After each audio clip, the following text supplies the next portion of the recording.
Tertúlia. Então, boa tarde a todos. Hoje é dia 7 de maio de 2017, é um domingo.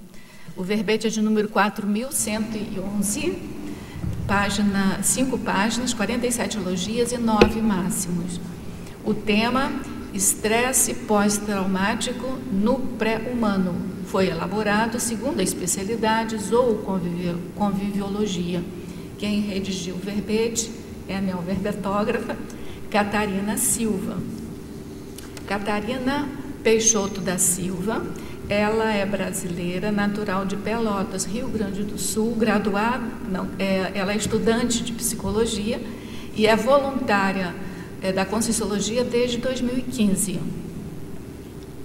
O estresse pós-traumático no pré-humano é o distúrbio de ansiedade caracterizado pelo conjunto de sinais e sintomas físicos, psíquicos e emocionais nos princípios conscienciais, desencadeados por traumas, adversidades ou situações de tensão extrema na dimensão intrafísica. Na pensenologia, nós destacamos o holopensene pessoal de desrespeito ao pré-humano, dificultando a assistência. O holopensene social egóico, de divertimento perante o sofrimento dos animais. O holopensene de dominação para com o animal. Os zoopensenes, a zoopensenidade. Na fatologia, a inquietude subhumana, a memória emocional traumática interferindo no comportamento do animal, a vulnerabilidade do pré-humano, a interprisão grupo kármica resultante dos maus tratos e exploração animal, os animais traumatizados com explosões, os filhotes retirados prematuramente das mães, a falta de empatia com animais deficientes, o tráfico de animais silvestres, os canis de reprodução clandestinos, o desmatamento retirando o habitat do animal e acarretando estresse pós-traumático. Os animais engaiolados, os maus tratos constantes infligidos ao animal abandonado, os animais nas exposições de raça, os acidentes deixando o animal traumatizado, a separação pela morte do cuidador, a mudança repentina para ambiente hostil, os animais de aluguel. Na parafatologia, a autovivência do estado vibracional profilático pela consim antes de realizar a assistência ao animal. O arco voltaico ajudando o pré-humano traumatizado. O ambiente extrafísico patológico nos locais de abate. As comunidades extrafísicas assistindo os animais dessomados com trauma. Na remissiologia, nós destacamos abandono animal, antissubhumanidade, biopirataria, canis lupus, experimentação animal, exploração subhumana, indústria canina, subhumano terapeuta e zooconvivialidade sadia. A qualificação da zooconvivialidade exige a reeducação mútua, pré-requisito para alcançar a holomaturidade consciencial, edificando a megafraternidade e o senso de universalismo. Você busca qualificar a interassistência independentemente da espécie a ser assistida ou assiste somente os iguais? Procura qualificar e descobrir os travões relacionados à zooconvivialidade sadia? Na bibliografia específica, a autora contribui com uma fonte, na filmografia específica. Ela contribui com um filme, com uma fonte de referência, e na bibliografia específica também com uma fonte de referência. Nós vamos ler agora a mega-análise elaborada pela equipe de mega-analistas da Enciclosapiens, que é constituída por Cláudio Lima Monteiro, Maria Zilá Padilha e Marilene Aganil. Zooconviviologia, angústia, aprisionamento, anticosmoética, eutanásia. Zoologia, discernimento, interprisão, para-direito, incompreensão, anti-subhumanidade, mega-fraternidade, holoconvivialidade, universalismo, trauma, subhumano, tensão, gaiola, transtorno, zoopensenidade.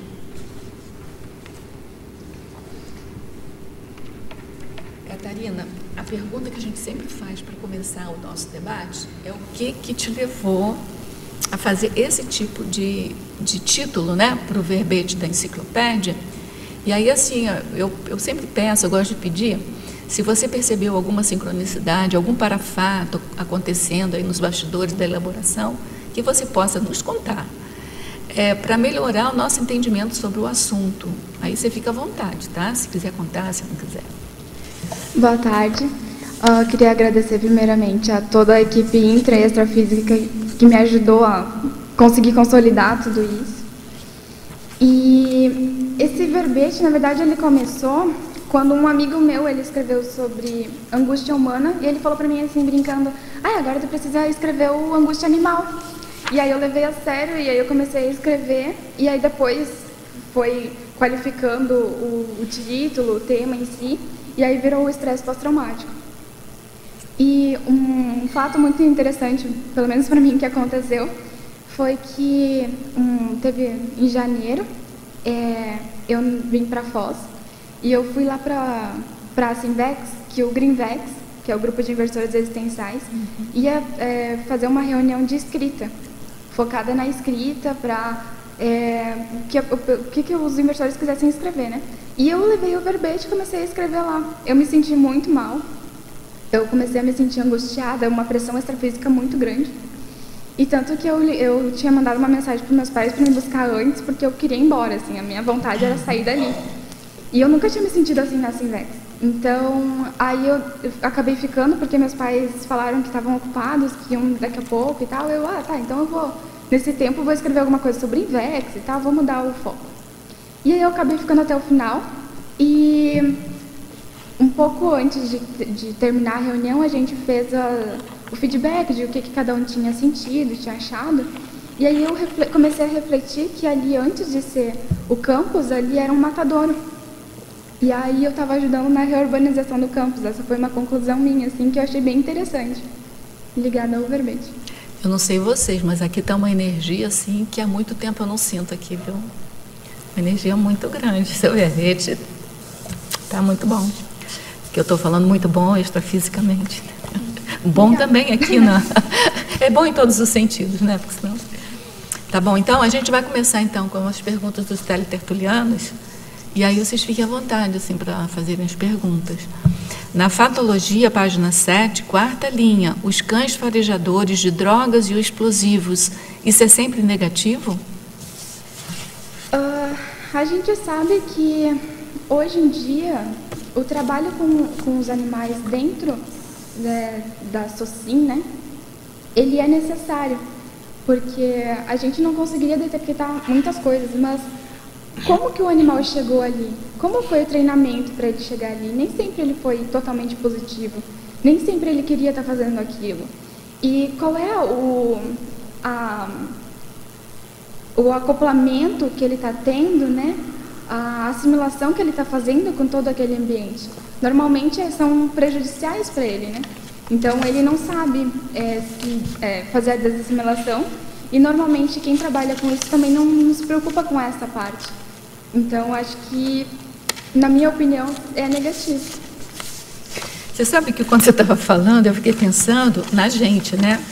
Que assim, tem algumas profissões que são necessárias, mas assim, tem um certo nível, quando você é intermissivista, que assim, você não precisa mais estar fazendo aquela função.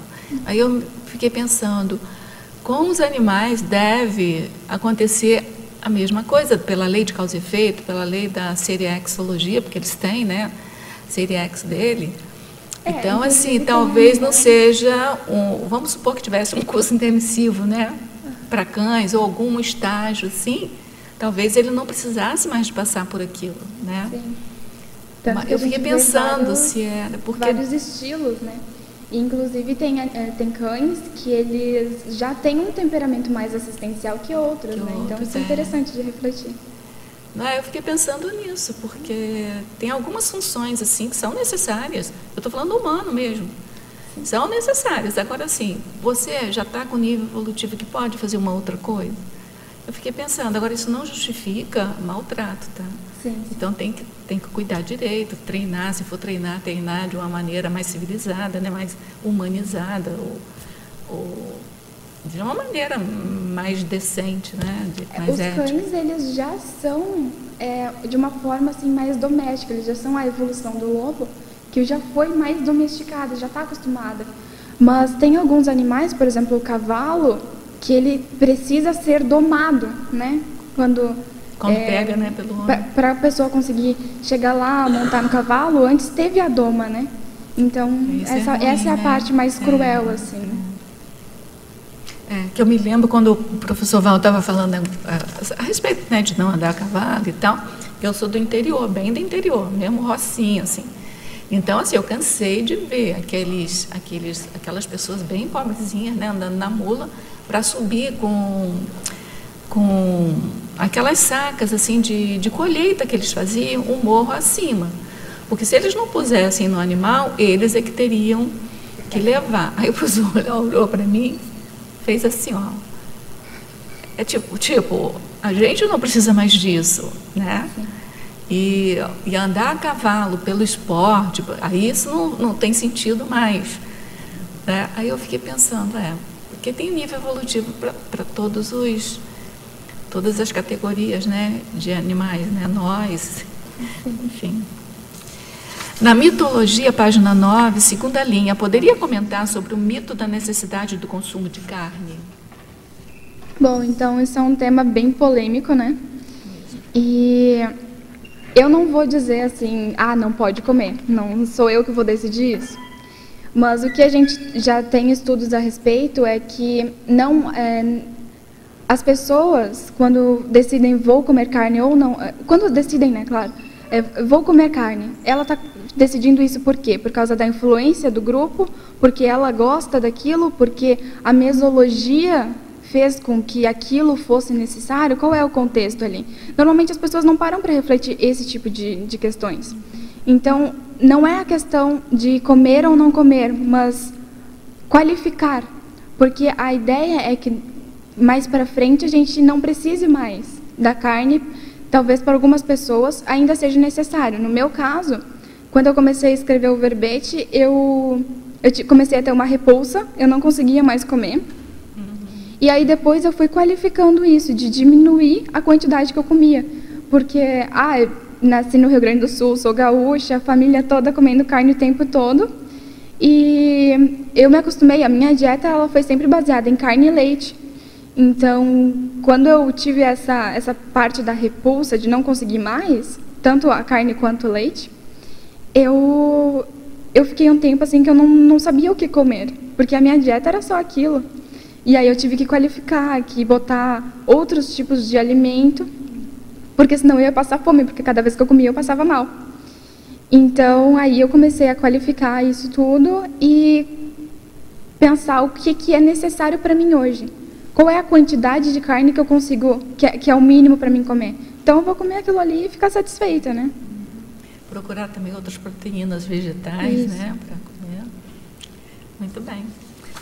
Poderia comentar sobre o uso de animais para testes de efeitos colaterais e eficácia de vacinas e tratamentos que precisam ser testados antes da liberação para o uso humano, em que não é possível algum tipo de simulação? O uso de animais em testes, a gente estava até comentando ontem, que não é a forma mais eficaz. Existem tem outras tertúlias que falam sobre o assunto e tem maneiras de fazer esse teste mais eficaz, que dê uma garantia maior de que aquele resultado que deu no animal vai ser o mesmo que vai dar para a pessoa. Porque, atualmente, a gente faz o teste em animal, e aí, quando vai fazer na pessoa, deu alterações e deu coisas que não apareceu no animal, porque não tem essa compatibilidade. Então, no momento que faz o mais efetivo, que não precisa do uso de animais, então é bom para todo mundo, né? É que tem muita justificativa, né, de que é preciso e tal, que não é de fato preciso, né? Essa que é a questão. Na estrangeirismologia, quais são alguns dos traumas adquiridos no pet shop? São só cães e gatos que adquirem esses traumas, ou peixes, répteis e aves também? Ali no pet shop está todo mundo no mesmo barco, né? Então, o cachorro e o gato são os mais comentados. Eles vão para banho, vão para tosa, acontece muitos maus tratos lá. Então, tem animais que no momento que vê a pessoa chegando para buscar, para ir levar para tomar banho, ou até mesmo do dono que vai levar, ele já começa a entrar em choque, já começa a querer fugir. Ah, eu quero sair daqui, vão me machucar, eu não quero isso. Então, aquilo ali é uma repercussão do trauma, né? E os outros animais, no caso ali que eles comentaram, que a pessoa comentou, eles, por exemplo, o pássaro, ele não foi feito para ficar preso, né? O peixe, ele poderia ter um oceano inteiro. Então, são animais que eles não deveriam ser adaptados. Eles deveriam ser no ambiente natural deles. Livres, né? Livres. Tudo bem? Podemos, mais uma pergunta aqui desse teletertuliano. Na fatologia... Ah, não. Tem outra aqui. Na fatologia, sim, página 7, quarta linha. Como são utilizados os cães de guerra e como reverter o estresse intenso por eles vivenciados? Então, reverter o estresse é bem complicado, porque depende do animal, depende do nível que aquilo foi marcante para ele, né? Que aquele trauma marcou ele.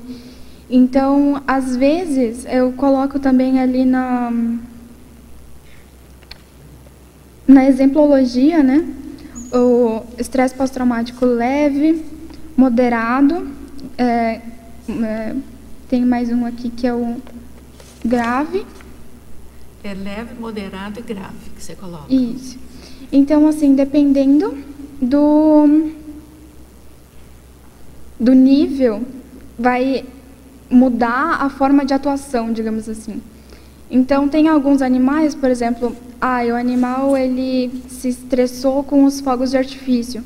Aquilo ele consegue, alguns, né, tem outros que precisam de alguém, mas a maioria consegue se recompor sozinho, ele não precisa, assim, da ajuda de outra pessoa para conseguir voltar ao normal dele. A ajuda do outro facilita para ele voltar para o estado normal, acalma, acolhe, mas ele consegue voltar sozinho. Aí tem outros casos que, dependendo, ele precisa da ajuda de alguém. Aí tem outro que ele precisa de ajuda de um especialista naquilo. Então tem que ser uma pessoa que trabalhe com a reabilitação, que conheça mais sobre comportamento. Aí já tem um outro caso que ele não vai mais conseguir ser reabilitado nessa vida. Então vai para o extrafísico, vai continuar o tratamento lá e às vezes até volta ainda com trauma, né? Então aí vai depender muito do grau que foi para o animal. Aí, na fatologia, página 7, quinta linha, o que está sendo feito hoje para minimização ou eliminação do medo constante nos animais criados para o abate? O que nós podemos fazer nesta ajuda para minimizar este trauma? O abate ele só existe porque existe o consumo, né? Então, a primeira coisa é qualificar o consumo. Começar a refletir sobre o porquê come carne, se é necessário, se não é, se for necessário, qual é o mínimo que eu posso comer. Então, refletir sobre isso já ajudaria muito a minimizar toda essa violência, né? Você quer perguntar, André? Sim. Primeiro, Catarina, parabéns aí pelo verbete. E aí, inicialmente, eu gostaria até de colocar essa preocupação, né, no pós-trauma, que eu tinha, né, três gatos. Hoje eu tenho 2. Quando a gente adquiriu o terceiro, a gente foi justamente num desses lugares, né, que vendem gatos, né, que são os pets e tal. a gente sempre teve essa preocupação, esse questionamento, né, daquele ambiente, de ver os animais ali fechados, e a gente realmente ficou sensibilizado por um gato ali e falou assim, não, a gente quer livrar ele daquele ambiente, né? Mas a gente sente que é um paradoxo, né, que nem você falou aqui, tipo, mas se você pensa que você quer um animal, muitas vezes vem essa questão, né? Olha, eu vou lá naquele pet e eu vou adquiri-lo ali, né? Aí o que aconteceu? Esse gato, ele estava assim, é uma gata, era muito bonita, né? Uma gata persa branca, e de fato na orelha dela estava assim com um nível de infestação muito alto. E a gente começou a fazer diversos tratamentos, assim, passou por mais de um veterinário, e realmente a gente não estava dando conta, e cada vez produtos mais fortes. E o que aconteceu? Eu acabava, como eram 3 gatos, eu acabava tendo que fazer o mesmo tratamento nos 3. E aí lá em casa, como ninguém assim tem a paciência de chegar e pegar o gato, pegar o cotonete lá e limpar a orelhinha do gato e tudo, e fazer todo o processo, barba, cabelo e bigode, eu estava lá, né? E o que aconteceu é que a repercussão desse trabalho em cada um gato foi diferente. Um que era mais velho e que a gente já estava, mais velho que eu falo, tipo, já tem 2 anos, e que ele já estava acostumado com o fato de eu cortar a unha dele e tudo mais, e fazer diversos trabalhos, ele hoje é tranquilo, calmo, tipo, ele vem, ele gosta de carinho e tudo mais. O segundo, que foi adquirido um pouco antes dessa gata, ele olha para mim ressabiado e tá sempre assim, né? Tipo, um olho com vontade de escapar, outro né? Ou seja, ele ficou com um certo trauma. E essa gata, ela, no caso, ela ficou muito traumatizada. Tanto que ela olhava, ela já fugia, e eu sentia nela, tipo, um excesso de trauma. Aí o que a gente fez? A gente acabou dando essa gata, né? Porque eu falei assim, olha, ela tá assim, tá tão traumatizada com esse processo e não tinha o que fazer. Eu chegava e falava, veterinário, o que eu tenho que fazer? Você tem que passar o remédio, você tem que limpar, você tem que não sei o quê, você tem que enfiar o cotonete lá dentro, você tem que ter certeza que saiu tudo. Então, quer dizer, e a gente mesmo com cuidado e tudo mais, você sabe, né? O gato novo, ele não vai ficar lá, não, olha, limpe minha orelha, né? Então você tem que segurar, é lógico que você coloca aquela energia, né, meio séria, mas não agressiva, tal, mas o que acontece? Aí eu tive que dar. E o que acontece? A gente deu para uma psicóloga, só para você ter uma ideia. E essa psicóloga, ela fala que ela, até hoje, ela é meio pós-traumatizada, mas ela já está bem melhor. Então, o que é interessante é isso que você trouxe, ou seja, a gente pensar até na psicose pós-dessoma de um animal desse, porque, de fato, é uma consciência totalmente sensível, né? E como que é difícil trabalhar isso? Eu acho que você pode falar um pouco mais sobre isso, porque geralmente é aquela história, existe esse mito da falta da sensibilidade do animal, existe aquela questão que não sente dor, não é? Não tem emoção, e você vê que eles são animais totalmente sensíveis. Bom, primeiro a questão do pet shop. Eu vejo que é um condicionamento das pessoas, de acharem que o animal... eu até coloco ali na mitologia, o mito de que eu acho que é na mitologia, se eu não me engano. O mito do animal adotado, né? Então... Os mitos sobre os animais adotados. Isso. E daí o que acontece? Dentro disso, eu sempre gostei muito do assunto, foi uma coisa que eu trouxe desde pequenininha, e eu acabava levando isso para a escola. Então, eu tentava... Porque os meus assuntos eram conscienciologia e animais, então, como eu não conseguia falar de conscienciologia, eu falava de bicho. E até as pessoas, depois de um certo tempo, acabaram meio se afastando assim, e depois eu tive que conseguir reconciliar com as pessoas para, não, olha só, eu não sei falar só de bicho, tá? Desculpa. Mas... Aí, o que aconteceu? Eu falava sobre a adoção, sobre os animais para serem adotados e tudo mais, e eles tinham uma ideia de, aquele animal lá é velho, é o resto. Não é... Eles não pensavam que podia ter um cachorro de raça. Eles não conseguiam pensar na hipótese de ter filhotes recém-nascidos lá dentro. Eles só conseguiam pensar na hipótese de que lá dentro era o resto, é o que não presta. Por isso que está lá, está jogado. Está na periferia da sociedade. Então, é um pensamento social, cultural, que vai ter que ser desconstruído em algum momento. E, na verdade, os pet shops, eles são antissomáticos, eles são terríveis. Então, não é porque o bichinho está bonitinho lá no pet shop, de banho tomado, que ele vai ser saudável. Inclusive, os de raça, normalmente, já têm problemas genéticos. E os pet shops, eles colocam o animal... Por que ele fica lá quietinho? Aí depois a pessoa leva para casa, ele é um furacãozinho. Porque lá ele está sem comida, ele está sem água, ele está já sabe, com deficiência somática. Então ele não consegue se mexer muito. Então ele fica lá, paradinho, quietinho, a pessoa olha, que bonitinho, vou levar. Então, aí depois descobre que o cachorrinho tinha problema de otite, que o pug não consegue respirar, tem um monte de problema de respiração. E daí o que acontece? Esse comércio, eles não querem saber da saúde do animal. Eles querem saber o que é mais bonito. Ai, olha só, o pessoal está gostando desses cachorros com a cara achatada. Então vamos fazer mais? Vamos pegar o que tem a cara mais achatada, cruzar com o outro que tem mais ainda, e aí vai sair um filhote mais ainda. Então, cada vez o problema vai piorando. O pastor alemão, inclusive, ele tem muito problema de coluna, de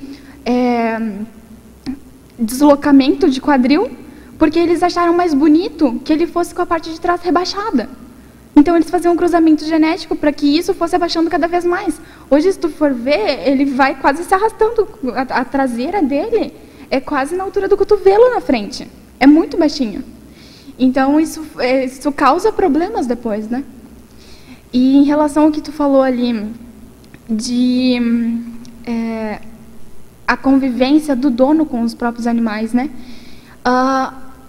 Eu coloco aqui no verbete também sobre o Grupo Karma, né? Eles fazem parte do nosso Grupo Karma. A gente também tem interprisão com eles. Então, às vezes, por exemplo, eu me dou muito bem com cachorro. Eu sempre amei cachorro. Eu ia desde pequenininha assim, saía na rua, o cachorro que eu visse saía atrás, abraçava. Nunca tive problema. Com a minha cachorra eu tenho problema. E foi a minha mãe que escolheu. E também foi comprada, mas eu era pequena, eu não tinha essa noção que eu tenho hoje. Mas não só de karma, mas da indústria, né?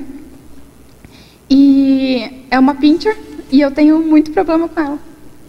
E aí, o que eu pensei, assim, eu preciso me reconciliar, né? O que eu já posso ter feito para ela, para estar nesse nível? Então, eu faço parte. Agora, eu só queria também aproveitar, né? Tem dois outros grupos de animais que eu gostaria que você explorasse no teu trabalho, no teu verbete. Um deles é o selvagem. Aí eu já vi, por exemplo, né, ali na Europa, né, em Portugal, a gente tem ali, principalmente algumas áreas, em que o coelho é praticamente uma praga. E que come coisas, lavoura, acaba com tudo. E aí o que acontece? Naquela população é muito comum a caça e o pessoal fazer um ensopado de coelho. Aí é lógico, chega alguém aqui, né, que teve coelho na infância, olha aquilo e fala, não, mas isso daí é um absurdo. Mas a pessoa ali, o coelho é uma praga. E existem outros aspectos, por exemplo, então esse é o silvestre, que aí você tem essa superpopulação. E como trabalhar com ela. E uma outra, que é a população, por exemplo, de ratos. Já foi feito estudo que tem mais ratos do que os seres humanos na Terra, devido à falta de gestão do lixo, né? Ou seja, é um problema do ser humano que acaba nutrindo e criando essa situação. E a gente sabe que o rato é uma consciência que ela é também, ela pode ser encantadora. Exemplo, você está fazendo psicologia, né? A minha esposa, ela é psicóloga e ela teve que adotar, dos períodos de faculdade, um rato para fazer um processo lá de educação. E o que ela falava? Ela criou muito rapport com aquele rato. E aí ela sabia que a faculdade usava eles para alimentar cobras, no Instituto Butantan.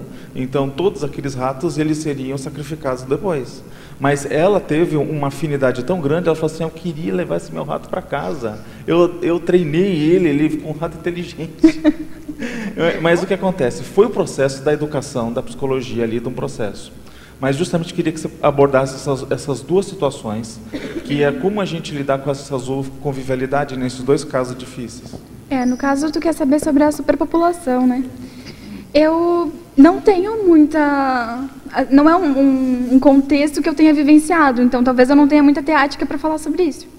Mas o que a gente pode observar talvez possa haver um desequilíbrio no ciclo do animal, né? Então, como é que está os predadores daquele animal? Porque, às vezes, o ser humano caça... eu não estou caçando rato, eu estou caçando outro bicho, mas aquele bicho comia o rato. Então, aí está tendo uma defasagem numa área e aumento na outra. Então, aí o ser humano, como é que ele vai resolver? Ele pega e faz o sacrifício em massa, né? Então, os abrigos, vou trazer para a minha área aqui, que é os cães, mas os abrigos de cães, eles, durante um período, faziam sacrifícios. Alguns ainda devem fazer ainda hoje. O sacrifício em massa dos cães que não são adotados e que estão ali, o fulaninho está ali há tanto tempo, ele não vai ser adotado, ele está com uma boa saúde, mas, sabe, tem muito cachorro. A gente não está mais dando conta. Então, vamos sacrificar. E daí até foi colocada a castração como preventivo disso, para não ter o sacrifício depois, né? Então foi uma forma ali que o ser humano achou para interferir no processo natural, para que isso não acontecesse depois. Tudo bem? Catarina, parabéns pelo verbete, está excelente. Acho super relevante a gente discutir esse tema. E o que me chamou a atenção no estresse pós-traumático é que 90% da tua patologia, a causa não está associada ao acidente. A causa é uma causa que o homem é que provoca, né? Então, eu penso que o objeto principal de assistência é essa consciência que provoca esse trauma no animal. Então, eu queria saber se você criou algumas técnicas e quais para poder atuar, né, nessas pessoas que provocam esse trauma.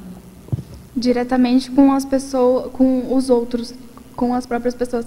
Então, estou defendendo um verbete sobre isso, né? Então, é uma técnica. É o primeiro de muitos, viu? Não é? Exatamente. Estou ajudando aí no processo de reurbanização das pessoas agora. Porque dos animais eu já fazia desde os 12 anos. Nessa vida, né? E... assim, a interação do humano com o animal, ela precisa ser qualificada, né? Ela precisa parar de pensar tanto o que é bom para mim e começar a pensar o que é bom para todos. Porque, normalmente, eu vou adquirir um animalzinho de estimação. Com qual intenção? É porque eu estou muito sozinha. Então, eu estou pensando em mim também.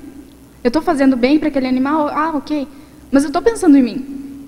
Não estou pensando que ali na ONG tem 100 cachorros que estão para adoção. E eu vou melhorar a vida de um deles se eu conseguir adotar, se eu conseguir cuidar dele. E vou abrir espaço para recolherem mais.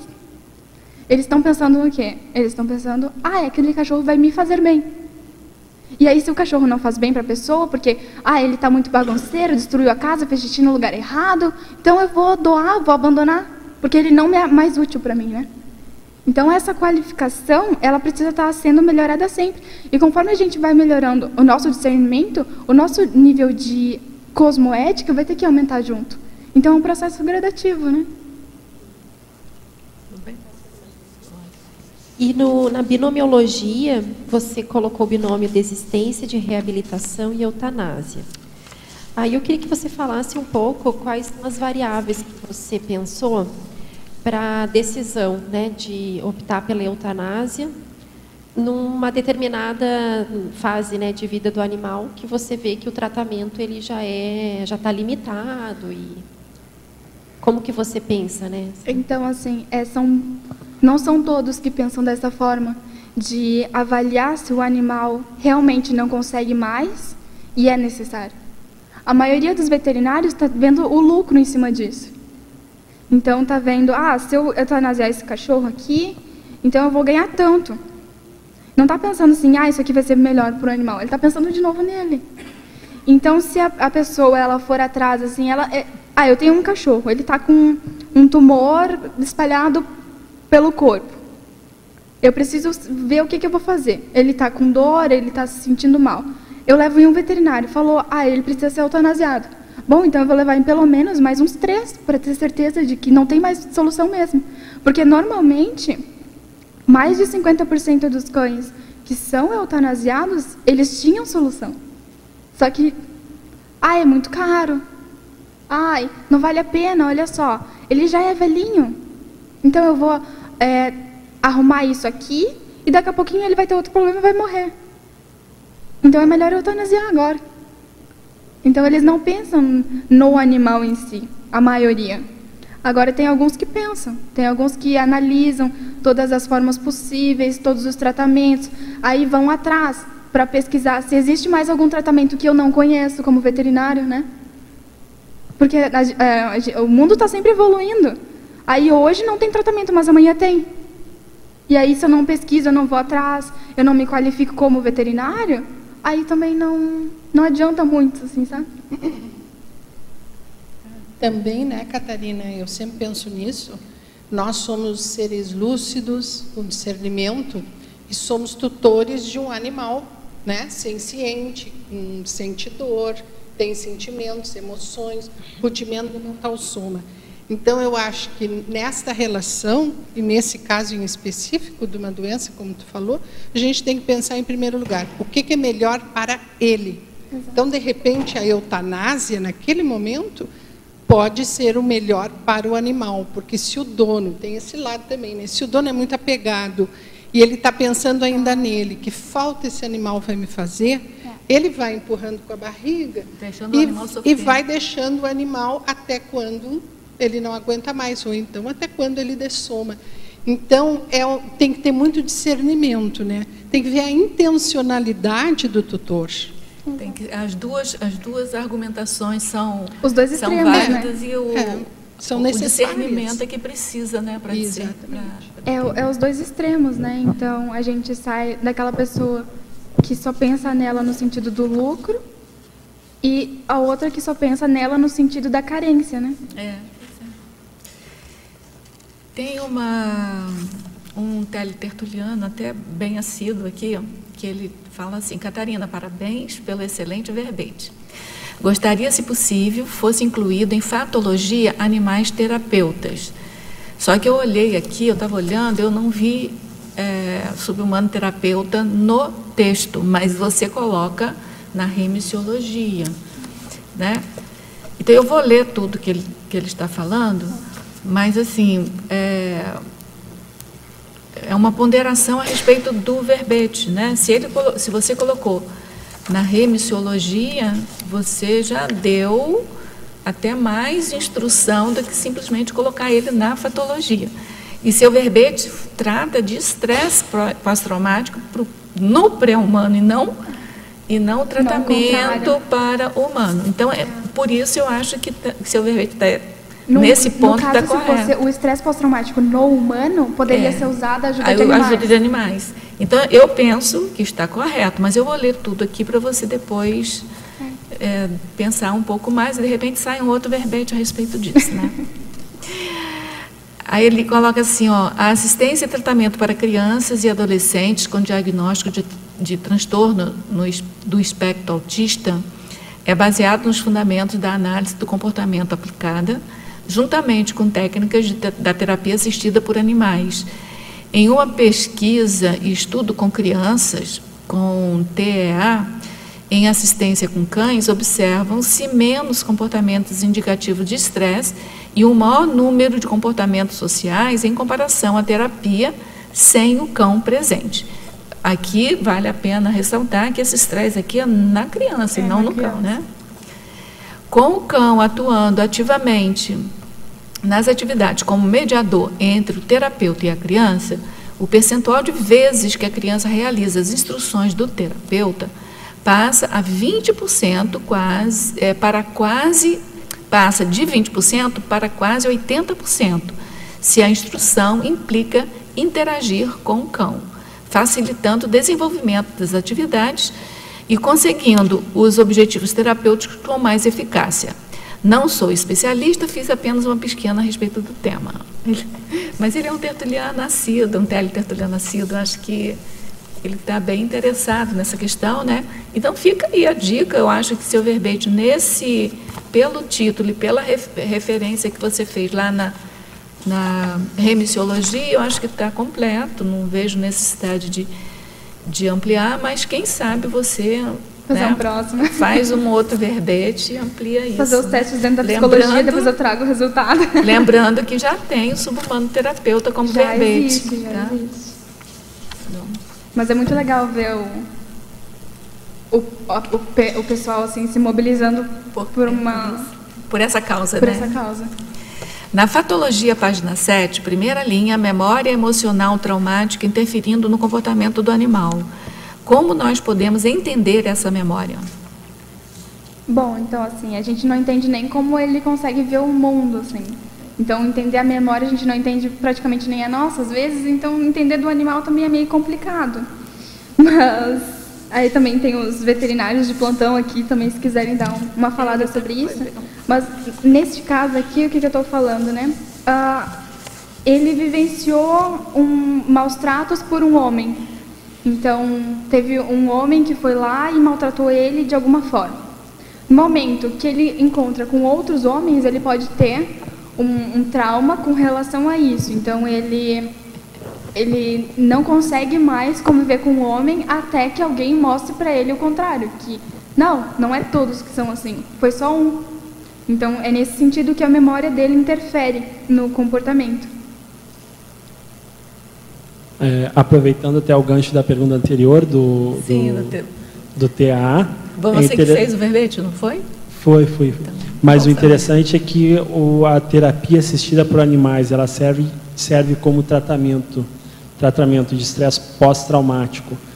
A mesma relação, pensar no cachorro com uma pessoa, serve de tratamento pós-traumático para a pessoa e para o cachorro também. Isso é boa informação. A mesma relação. E muitas vezes os dois estão traumatizados, né?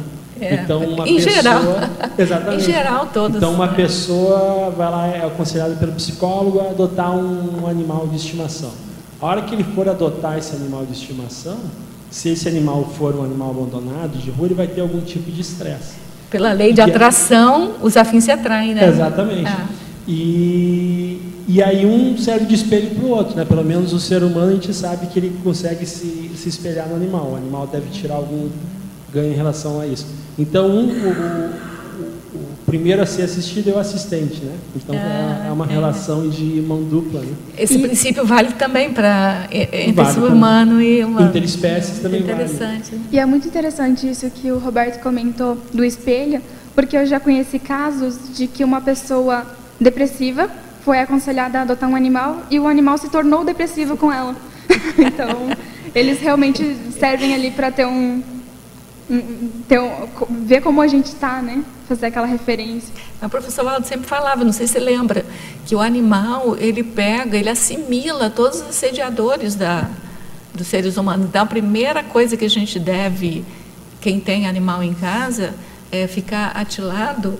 É porque se o animal muda o comportamento, a gente é como se fosse um sinal, uma sinalética. A gente pode até tirar isso como uma sinalética. Ao invés de pegar no corpo da gente, pega no corpo do animal. Se aquele animal tem rapport com você, é como se fosse uma extensão sua, para você ter uma sinalética de assédio. Só não dá para depender do parapsiquismo do animal também, né? Daí já vai pro... Mas ele tem também, ele sinaliza. Ele tem, mas não dá para usar ele assim de cobaia. Vai lá, testa, e se estiver bom, eu vou. Entendi agora o que você está falando. Não, a intenção não é essa. A intenção é ficar atilado, entendeu? Sim. Porque, de repente, o animal está muito bem, assim, de repente ele começa a latir sem causa... olhando para a parede. Então, você tem que ficar atilado, porque senão você... Né? Ele pega a rebarba energética, né? Não quer dizer que só colocar o animal no ambiente ele vai resolver tudo. Ele vai pegar... que a Rosa está falando, que o professor Valdo sempre comentava. Ele sempre falava isso, né? Senão pega a rebarba energética do ambiente. Né? Mas isso é no sentido não de usar o animal para isso, viu, hein, Catarina? Não é no sentido de usar o animal para isso. Sim. É até o contrário, chamando a atenção da gente pela responsabilidade da gente de se manter desassediada para não Exato. prejudicar. Mas aí também tem um grupo das pessoas que não é o caso, óbvio. Mas assim, tem aquelas pessoas que usam o animal como termômetro para ver se o ambiente está bom ou não está. Porque ele vai sentir antes da gente, né? Então, essa interação aí tem que ir qualificando para... Ah, tá, eu notei no animal, então deixa eu fazer um arco voltaico nele para ajudar aqui, porque ele não está conseguindo sozinho, né? Eu, por exemplo, na minha casa, eu uso as formigas para saber quando é que não vai chover mais, quando é que vai...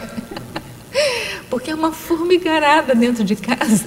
Aí, de vez em quando, elas somem. Né? Aí eu falei, deve chover daqui a pouco, porque elas já entraram demais assim e já saíram. Ou então, assim, hoje mesmo eu olhei assim, gente, será que eu posso deixar isso aqui em cima da pia? Eu olhei, não, tá frio, não tem formiga nenhuma. Elas é que me orientam. São formigas, então. Não é tão de estimação assim que de vez em quando. Eles são insistentes, assim, os afins se atraem, né? Então. Tudo bem, gente? Então vamos lá. Quer fazer pergunta? Parabéns pelo verbete. Obrigada. Aqui na página 9, em paradoxologia, o último paradoxo. Paradoxo de as pessoas gostarem de animais, mesmo assim comerem animais. Então, essa especialidade é a da Miriam, né? Como eu falei, eu ainda vejo a necessidade do meu corpo de comer carne, então eu não tenho técnica nessa parte. Eu só me qualifiquei para diminuir o consumo. Mas o que eu posso dizer em relação a isso é o especismo, né?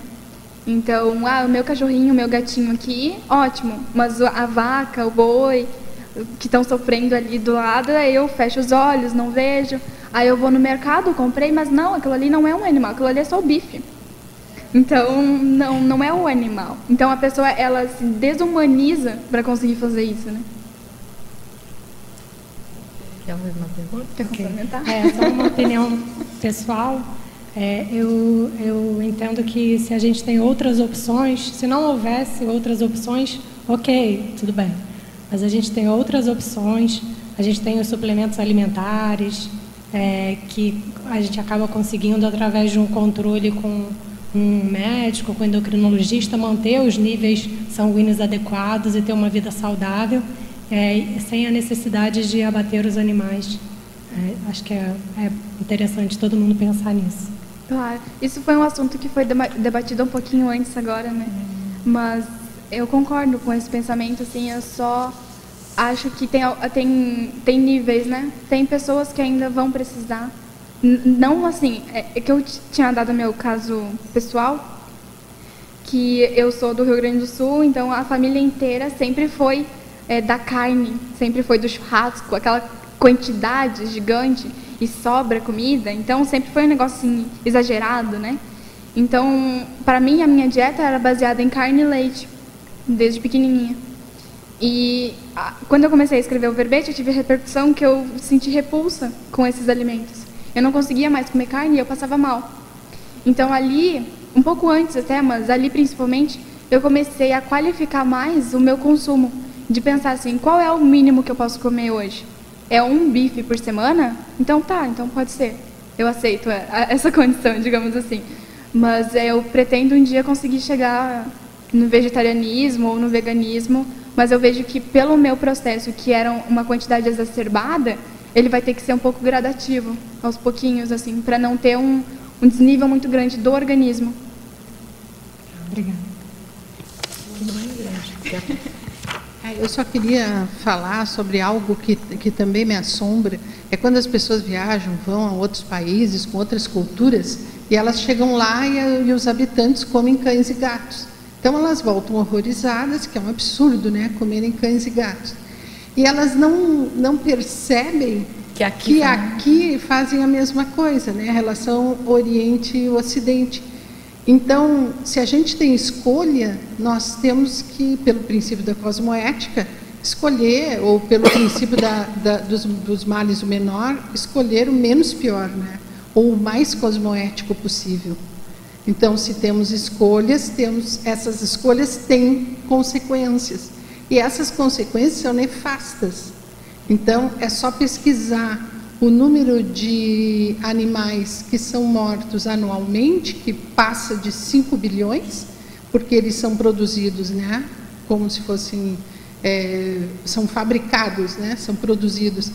E isso tem a ver conosco, com a escolha diária, como a Catarina falou, não é um animal, é apenas um bife no meu prato, então a relação que eu tenho com esse tipo de animal é no prato. Com outro, pode ser um animal almofado, um animal que dorme comigo, enfim. Então, é essa falta de coerência que esse paradoxo traz, que a gente teria que pensar nisso, né? Por que eu faço essa escolha e não essa? Por que eu faço a menos cosmoética e não faço a mais cosmoética?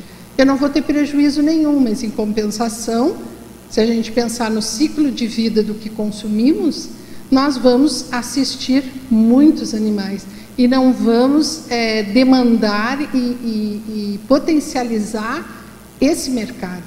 Então, quando houve essa situação das carnes dos frigoríficos, etc. e tal, o povo entrou em pânico porque ia o bife do dia, né? Então, talvez essas situações nos obriguem a sermos mais cosmoéticos. Então, essa é uma questão que é uma relação de todo ser humano com o animal. Jamais poderemos dizer que não temos animal, não fazemos mal ao animal, então eu estou isento disso. Não. Você se alimenta de carne, então comece a pensar no assunto, né, Catarina? Exatamente. Só acrescentando assim para a gente pensar, será que se a gente tivesse uma relação de afeto com a vaca, a gente conseguiria comer? Então, se a gente tiver... Aquela vaca não, mas a outra pode. Daí no momento que a gente lembra, mas a fulaninha, quando eu chegava perto, ela já sabia. Aí a pessoa já começa a sentir aquele afeto, já começa a mexer no emocional, e ela já não ia conseguir mais, né?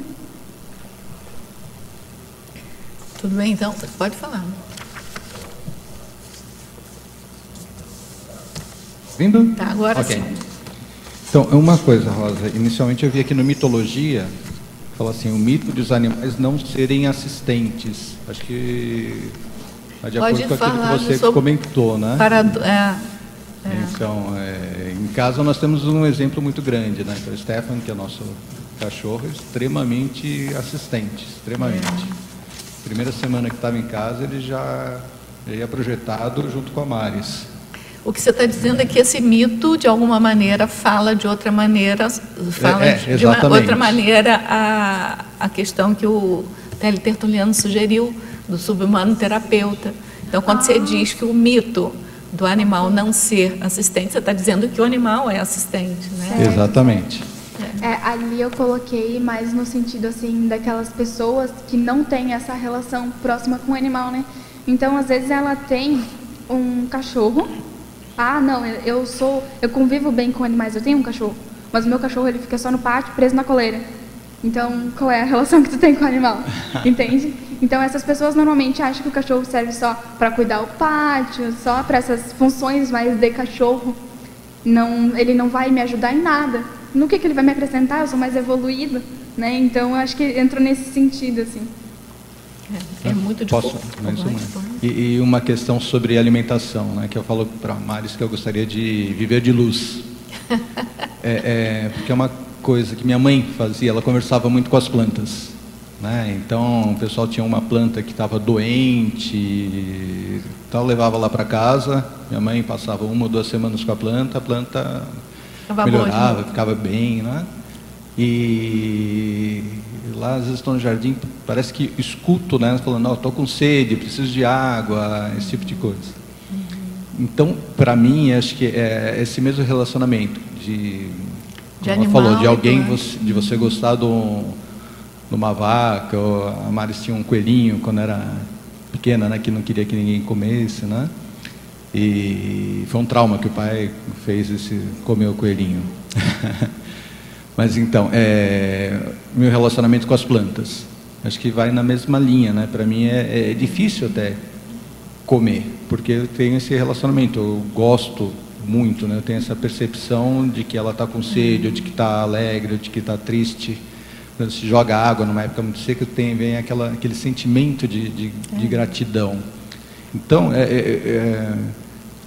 talvez, né, a gente fique numa sinuca, né, de bico, acho que é essa expressão, mas é aquilo que você falou, de qualificar, né, de agradecer, de saber que realmente é necessário, né, como ainda não vivemos diretamente de luz, né, eu creio que a gente não tenha muito para onde escapar, né? É aquilo assim, né, dos males o menor. Sim. Porque os animais, eles são um princípio de mental soma.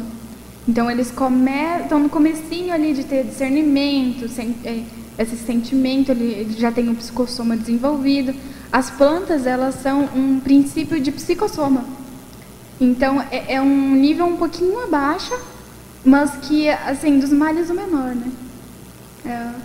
Um dia a gente vai se você mais, levar para a afetividade, realmente, eu tive um caso assim, meu pessegueiro deu um pêssego que eu fiquei assim meses olhando o bichinho crescer. Quando ele ficou maduro, assim, foi um apego, já tinha apego afetivo pelo pêssego. Mas eu fiquei pensando assim, eu sou matemática, sei lá, por isso, talvez. Eu fiquei assim, não, se eu não comer, ele vai apodrecer. Se eu fosse ele, eu preferia que alguém comesse, tivesse satisfação de comer. Aí eu peguei e comi, mas assim, aí eu ia no quintal, cadê meu pêssego para eu olhar, entendeu? Eu perdi meu pêssego, comi, mas perdi o pêssego. Vamos lá, gente. Na Crescendologia, página 8, o crescendo patológico, egoísmo, fascínio, aprisionamento do animal. Poderia aprofundar? Acho que é Crescendologia agora. Então, aqui. Como é que funciona isso, né?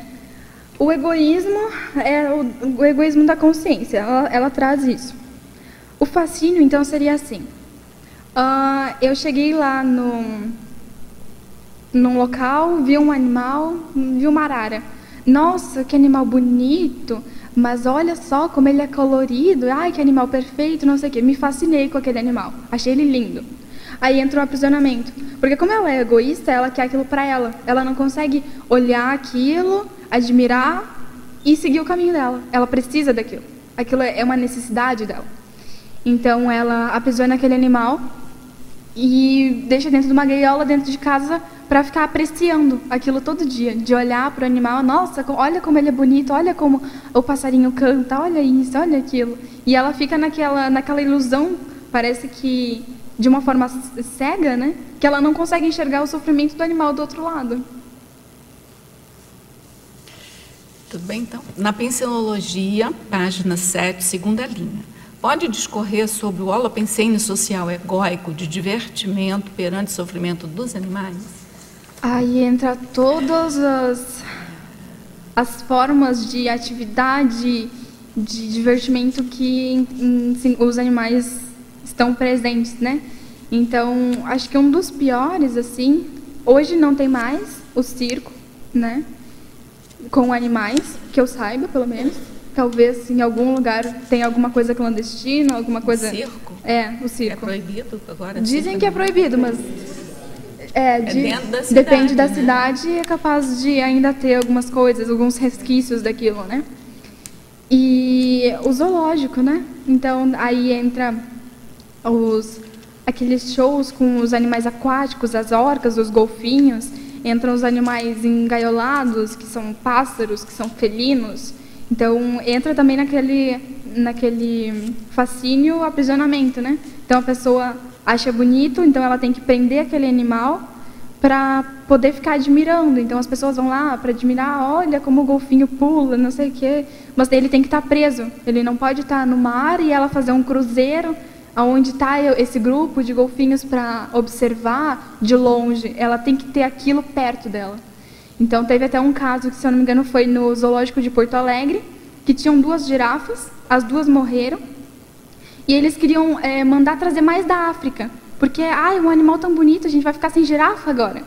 E aí queriam importar da África, porque para o divertimento das pessoas, né? E aí eles conseguiram negar, não conseguiram trazer as girafas, voltaram atrás, e pelo menos isso. Só Agora, uma assim, coisa chamando que eu atenção, pensei. no domingo, lá em Portugal, tem lá na RBT, né, a televisão portuguesa, que passa tourada.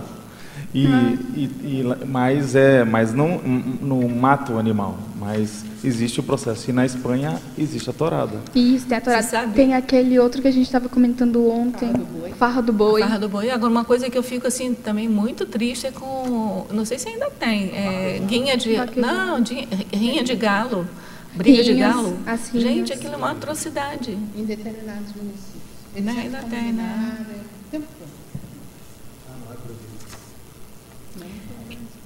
Quer falar? Então, pela questão do zoológico, tem outro contraponto, né? Pelo fato do aprisionamento do animal. Tá ligado, é para cima. Pronto, acho que agora já foi, vai. Do aprisionamento do animal e tal, né? Não foi ainda. Não foi. Mas não tá ligado. Não, bota bem assim para ver. Agora foi. Não, agora foi. Tem outra questão, né, de espécies ameaçadas de extinção, que não tem mais em vida livre, que precisa do zoológico para manter aquela espécie, né, Mas aí entra em outro contraponto, que é os refúgios, né? Refúgios biológicos. Exato. Seria mais um santuário, né, do que né? um aprisionamento. Seria algo em visa do bem-estar, né, do animal. O problema do zoológico é que ele não está pensando no bem-estar do animal. Porque normalmente aquele animal, né, ele ficou pior depois que foi para o zoológico. Agora, nos refúgios, eles não estão mantendo o animal para divertimento, eles estão mantendo porque aquele animal, ele toma remédio, ele precisa dos cuidados humanos, porque ele não vai sobreviver fora. Você já foi no refúgio aqui da Eu fui, eu gostei bastante ali. Eles têm um projeto bem interessante. Eles pegam animais que foram vítimas, resgatados de maus tratos, eles estão cuidando, de tráfico. Então tem umas coisas bem interessantes. Tinha um coati, que era das cataratas, que eles pegaram porque o animal estava obeso e o outro estava com diabetes. E eles precisavam tomar remédio. E aquele que era obeso, ele ia conseguir se melhorar e ia voltar para as cataratas, né? E o outro, que era diabético, eles iam ter que manter porque ele ia tomar medicação controlada, né? Então, gracinha, né? Aí entra a outra questão, que é os turistas, que para mim, turista é Nossa, é uma espécie complicada. Mas os coati não tem conversa com... turista assim, não, se bobear, ele arranca a bolsa, que já aconteceu. É que assim, eu fui lá nas cataratas, uma pessoa muito próxima, né, de mim, pegou a bolsa e já ia para o mato. A gente teve que segurar a bolsa para não deixar. Porque tinha um negócio de biscoito dentro da bolsa, ele simplesmente abriu o fecheclé. Mas aí como é que... Naquilo que ia pegar, não conseguiu pegar, puxou a bolsa e já foi carregando a bolsa. Mas aí entra... Você ia ficar sem a bolsa. Como que o animal descobriu que aquilo ali tinha comida? Que aquelas pessoas estão trazendo comida? Não, mas não era para ele, era para ela. Não. Mas assim, ele sabe que ele olha para a pessoa e ele vê aquilo como uma forma de se alimentar. Porque alguém começou com isso. Então, se não tivesse esse lado humano, por exemplo, se as pessoas conseguissem ir lá no parque, visitar, fazer toda aquela visita turística, observar, nossa, como é bonito, e ir embora, não teria esse tipo de problemas, né? Só que daí o que acontece? Lá no parque, ele está cheio de placas de pessoas sem a mão, com a mão escorrendo de sangue, dizendo assim, não alimentem os coatis, para ficar bem claro, assim, ó, não dá para alimentar. Aí a gente estava caminhando lá dentro, um grupo de pessoas na nossa frente, assim, olhou, ai, coati, já saiu correndo atrás do coati. Aí eu só fiquei observando, assim, e começou. Eu já começo a me estressar. Eu consegui, assim, reciclar grande parte do meu estresse com relação a pessoas que maltratam animais para tentar melhorar a assistência que eu poderia fazer. Mas com turista eu não consegui ainda. E assim, aí fui atrás do coati. Eu fiquei esperando essa parte. Mas ela não deu aconteceu. Comida, esse pessoal deu comida pro coati? Aí deram comida pro coati. O coati, ele entrou num estado alterado de consciência. Muito engraçado. Que o bichinho ficou louco, gente. Ele ficou louco. E aí ele comeu aquele salgadinho assim, e depois ele corria atrás das pessoas. As pessoas saíram correndo e ele atrás. E tentando buscar mais comida e tal. Depois conseguiram despistar o coati e tal. O tadinho ficou lá meio, o que está acontecendo? Cadê minha comida? E foi engraçado, assim, a hora que o coati foi atrás das pessoas, mas é triste ver que as pessoas não conseguem respeitar o limite, né? E tem um monte de aviso e a pessoa não está nem aí. Ela não está preocupada nem com ela mesma nesse caso. Porque ali eles atacam. E ela não está nem aí, ela só quer sei lá. O que você acha do Parque das Aves? Aquelas aves que estão ali, elas comem verduras sem agrotóxicos, elas são super bem tratadas, mas estão presas ali. O que você acha? O Parque das Aves, ele é um pouco diferente do zoológico, porque o ambiente que elas estão ali parece um pouco mais natural, assim, ele é menos artificial. Mas ali ela tem um contato direto com as pessoas, porque as pessoas entram dentro dos viveiros, né? Então... eu nunca vi nenhum deles, nenhuma daquelas aves chegar perto da gente. A gente entra no viveiro, mas elas estão super... elas chegam perto, chega perto. Ela tem liberdade ou não, ela chega perto quando ela quer. Ali é bom deixar... Não, eu já vi também animais bem pertinhos, mas assim... Não é você que fica captando. Sim. Ela chega, se ela não quiser, ela vai embora. Não, agora tem uns... Não, aí você está certo. Lá na saída ficam 2 ou 3 animais, assim, ou aquele papagaio, né, para tirar foto. Eu lembro que tinha arara e tinha cobra. Arara e cobra, isso tem mesmo. E aí eu vi assim, é bom deixar claro que aquilo ali não é um refúgio. Aquilo ali não está protegendo aqueles animais, eles estão utilizando os animais. Aliás, eles fizeram utilizando um pouco mais sutil, muito assim, interessante. Fizeram uma técnica muito interessante com aquele... Como é que é o nome daquela ave, gente, que tem... esqueci o nome dela. Não, é uma que é difícil de reproduzir, estava em extinção quase. Eles revestiram todo de espelho para elas... Flamingo, isso, flamingos. Então, eles revestiram todo de espelho para elas se sentirem em quantidade bem grande, porque elas só se reproduzem em quantidade bem grande. E aí, assim, eles recuperaram assim, uma quantidade enorme assim, daquela espécie. Né? Ali eles se preocupam, eu acho, assim, pelo que eu consegui observar, que eles se preocupam um pouco mais com a vida dos animais do que o zoológico. Mas também ele não é um refúgio, então ele está ali no meio termo. Então, assim, a parte que fica para as pessoas visitarem, que são aqueles animais que são presos, é porque, assim, como eu já fiz alguns cursos, né, sou veterinária e tudo, fiz cursos no Parque das Aves, eu já tive acesso a partes mais restritas que os turistas não vão, né, que é onde tem aquelas mutum de alagoas, que são espécies que estão ameaçadas de extinção, que já não tem mais na natureza, só em cativeiro. Então, eles não permitem as pessoas entrarem lá, visitar essas espécies, elas ficam, vou dizer, isoladas por uma questão, né, de sanidade delas, para que não para não pegar, não adquirir nenhuma doença e tal, e pela questão da reprodução, né, porque eles querem aumentar, né, a quantidade de indivíduos, para que no futuro tenham projetos para reintrodução na natureza, mas já é outro ponto a discutir. Porque depois que cria ele cativo é difícil, se você soltar na verdade, ele, não tem eles como cuidam se muito proteger, com o imprint, né? Que é a questão do ser humano ficar em cima, quando é cuidado com o filhote, eles têm todo um protocolo, né? Não, eles se separam. Inclusive esses da foto, eu reparei, eles ficam tempo, aí eles trocam para não estressar aquele que fica, mas de qualquer modo eles ficam lá para tirar foto, preso, né, mas eles têm cuidado para não estressar demais o animal. Chega no limite. Tem um limite ali.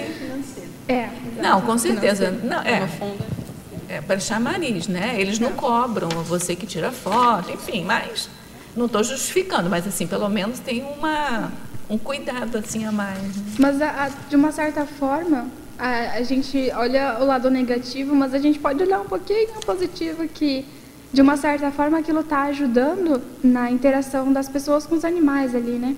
Então, ali, não sendo um local que o animal está preso puramente para fins de divertimento, que tem alguma coisa por trás, por exemplo, ali em Itaipu, que eles são resgatados, ali na Parque das Aves, que também tem essa parte assim do cuidado, do cuidado ali, que os viveiros são gigantes, assim, então eles conseguem se movimentar e tal. Não é o ideal, mas ali ainda, de alguma forma, tem uma interação da pessoa com o animal.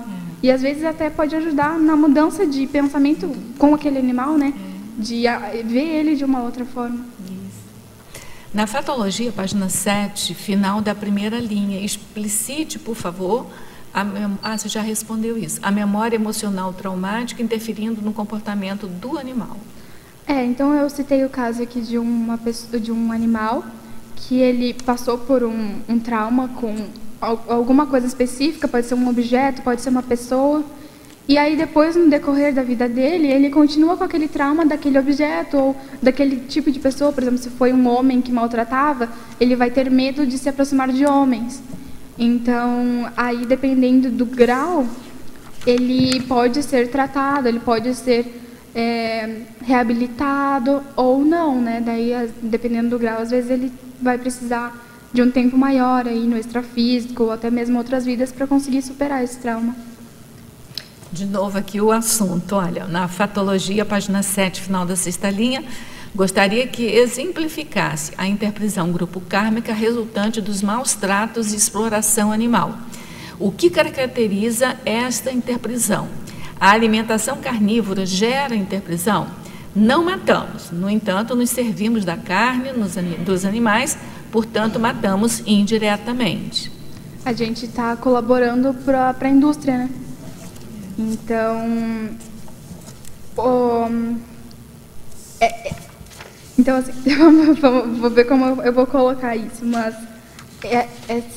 essa interprisão, ela acontece o tempo todo praticamente, né? Porque o tempo todo a gente acaba prejudicando alguém que a gente nem sabe às vezes.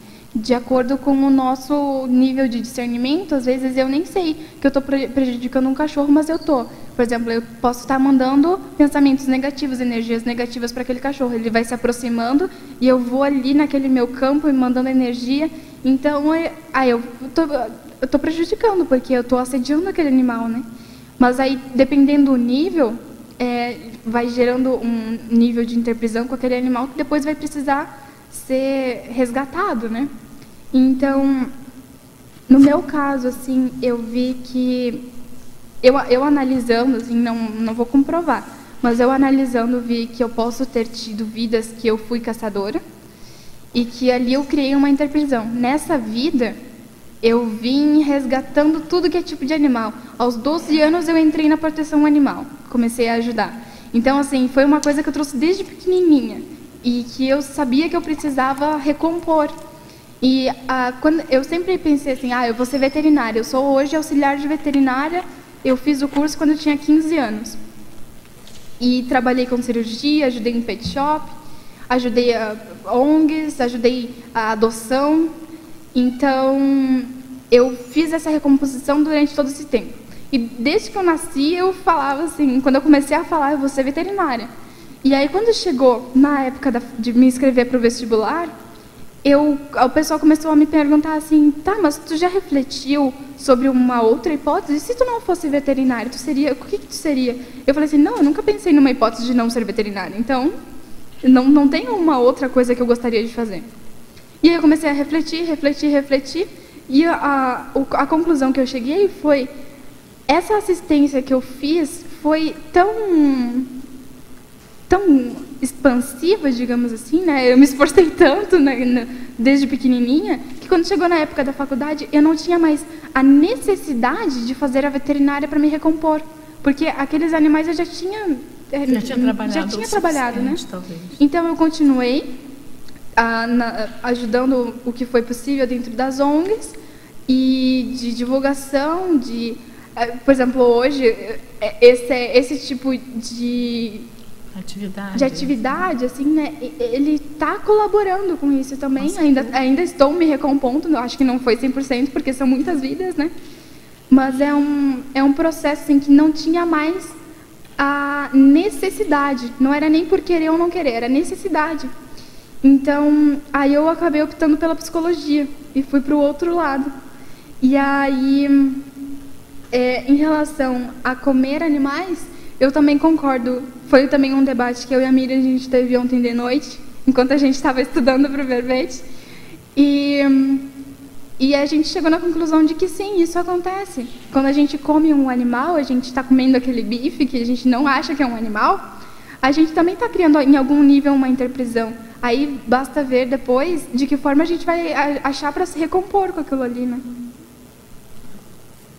Ali na página 9, em maniologia, mania de usar animais enquanto objetos, se ela pudesse aprofundar, e também, assim, fazer uma analogia com relação a você usar objetos que contenham couro, né? Hoje em dia nós temos sapatos, carteiras, carro com banco de couro e inúmeros outros objetos, né? E, por exemplo, colágeno, que a gente ingere, que também é base de animal. Daí eu gostaria, se você pudesse dar uma aprofundada. Aqui eu coloquei com outro sentido, tá? A mania de usar animais enquanto objetos, eu quis dizer no sentido, eu tenho um cachorro, mas a serventia daquele cachorro para mim vai ser cuidar do meu pátio. Então, para mim, ele vai ser um objeto, que ele vai fazer algum serviço. Né, ele vai trabalhar para mim, eu não vou ter essa troca com ele, eu não vou ter o carinho, eu não vou ter nada disso. Ou então, se eu tiver o carinho, e for também de uma forma patológica, no sentido de aquele animal me completar, aquele animal vai ser usado para suprir a minha carência. Então, eles são usados muito como objetos, no sentido de satisfazer a pessoa. E no sentido do couro, aí também a gente entra, assim, também acontece um nível de interprisão aí, porque ali é uma indústria toda por trás também, né? Eu acho que a Miriam quer complementar. Eu gostaria. Em relação ao que a Lucinha falou, se nós analisarmos o nosso dia, nossas 24 horas, nós utilizamos os animais de várias maneiras, não só alimentação, vestuário, entretenimento, medicamento, cosmética. Então, ele faz parte da nossa vida. Querendo ou não, nós já somos devedores dessa pré-humanidade, né? Que chegou no planeta antes de nós e até hoje está nos servindo. Então, eu sempre penso no princípio da cosmoética, que aconteça o melhor para todos, e o todos inclui essa população de pré-humanos. Em relação ao couro, sapato, bolsa, etc., nós teríamos que colocar qual é o ganho evolutivo em ter um sapato de couro ou um sapato não tão vistoso, tão bonito, tão caro como o couro. O ganho é para o animal. E também eu acho que a gente teria que perceber, e é só pesquisar, que nós entramos numa realidade que, no meu ponto de vista, ela é crudelíssima, que é a maneira pela qual eles extraem a pele dos animais. Aqui tem vários veterinários e vocês sabem disso muito mais do que eu, né? Tem um determinado tipo de animal que eles têm que extrair a pele enquanto vivos. E, geralmente, eles fazem de maneira que não mutile a pele, porque aí a pele é melhor utilizada. Então, o animal, se ele está sofrendo, se ele está vivo, se ele está agonizante, não importa. Importa que arranque a pele por inteiro. Então, quando nós, eu digo nós conscienciólogos, que conhecemos a sirexologia, a cosmoeticologia, a assistenciologia, o universalismo, nós temos que pensar, estamos assistindo a todos como deveríamos? Não. Se nós não incluirmos a pré-humanidade e tudo que se faz com eles em nosso benefício, e nós ainda fazemos escolhas, porque é mais bonito, como disse a Catarina, porque é mais bonito, ou porque é mais caro, ou porque está na moda, nós estamos sendo anticosmoéticos. Se temos escolhas, nós temos que optar pela mais cosmoética, mesmo que eu não me vista de uma maneira da moda, etc. e tal. Também a gente não pode chegar na paranoia. A gente tem que ter comedimento, mas tem que levar em consideração esse sofrimento subterrâneo e que ele contribui para o processo bélico do planeta. Nós estamos num curso, né, Catarina? Um curso de campo, autossuperação do temperamento belicista. E aí a professora Cristina Bassanese deu uma palestra ontem que o belicismo, as estratégias bélicas já começam na bactéria, há milhões de anos. Então, eu acho que a relação com o animal é extremamente bélica da nossa parte. E às vezes as pessoas justificam, não, mas o leão come a zebra. Ele não vai no supermercado, gente, ele não tem escolha. Mas a relação humana é bélica entre os iguais, assim, da mesma espécie. Sim, mas aí... O homem é bélico, né? Mas assim, por exemplo, uma coisa também que eu levanto muita questão tudo bem, eu concordo plenamente com a questão da preservação do animal, mas as possibilidades de substituição que o próprio homem está criando é de um malefício para a saúde humana, uma coisa fora do comum, e eles não se preocupam com isso. Com a quantidade de química, com a quantidade de produtos que são maléficos à saúde humana. Então, troca alhos por bugalhos. Mas, por exemplo, Rosa, tem uma bile de um urso, se eu não me engano, é urso diol, uma coisa assim, a substância química. Ela já foi sintetizada. Mas o que eles preferem? Eles preferem a do urso. Então, o urso fica preso numa gaiola, sendo torturado durante a vida toda, engordando, e com um dreno no fígado, ou naquele órgão que ele vai buscar a substância. A substância é caríssima no mercado. Eles não querem o substituto, eles não querem o artificial, eles querem o natural, porque também rende mais dinheiro. Mas eu estou dizendo que o homem Podemos fazer uma analogia. Não, sim, o homem é bélico, independente da questão da exploração animal. Por exemplo, vou dar um exemplo, plástico, e nós somos os próprios culpados também. Quando você tem vários tipos de plástico, aí tem uns plásticos mais maleáveis, mais bonitos, mais brilhantes. Se você for olhar a composição daquilo, ele tem muito mais química maléfica ao ser humano, entendeu? Do que aquele plástico de antigamente. Sim, mas... Então, assim, independente da exploração animal, tá? Então, assim, nós, enquanto animais, nós somos sim, bélicos uns com os outros, porque nós, entendeu? Para ganharmos, por exemplo, mercado, né? Você vai de acordo com o que o pessoal mais compra. Então, se acha assim, uma coisa brilhante, maleável, não importa que leve uma quantidade enorme de verniz, de produto para deixar aquilo maleável. Sabe que o outro humano, parceiro dele, vai comprar, entendeu? Mas no próprio casaco então, esse de raciocínio não está só entre humano e pré-humano, está entre os humanos. Exato. E no próprio casaco de pele, ele não é vantagem nem para quem compra, porque aquilo ali tem um desgaste para conseguir manter. Porque quando tiver de tal temperatura, tem que tirar do armário e colocar no sol, que senão ele vai apodrecer. Quando tu lavar, tem que lavar de tal jeito, porque senão vai estragar, vai apodrecer. Então, de todas as formas, assim, tu acaba perdendo, sabe? Então, não é ganho nem para a própria pessoa, porque leva um trabalho para manter que não vale. Bom, gente, vamos dar... Você quer perguntar? Porque a gente está... Essa semana, uma reportagem de um cavalo que deixou de ser sacrificado porque ele não podia correr mais e ele estava pintando. E aí foi a salvação dele. Ele estava o quê? Pintando. Estava usando o cavalo para pintar quadros. Um rabo, né? Você sabe que eu não sei de que forma, mas ele estava pintando. Então, isso salvou o couro do cavalo. Que ótimo. Agora, o outro ponto assim, que eu acho interessante você aprofundar na patologia, na página 7 mesmo, quarta linha, os cães farejadores de drogas e explosivos. O que eu já vi, assim, muita reportagem, até dos policiais que usam esses cães, né, que você sabe que é um processo de defesa humana tal, mas eles têm muito apego por aquele animal, muito apego, né? Tipo, eles treinam, eles convivem, é como se fosse um parceiro deles mesmo. E eles têm realmente uma preocupação de proteção a esses animais enorme. Agora, como que você vê isso, né? Porque tem esse risco do animal mexer em algo e se intoxicar ou de explodir. E como que você vê nesse ponto aí? Eu vejo que é um paradoxo, porque ao mesmo tempo que eles gostam, eles estão usando, eles estão querendo se beneficiar com aquele animal.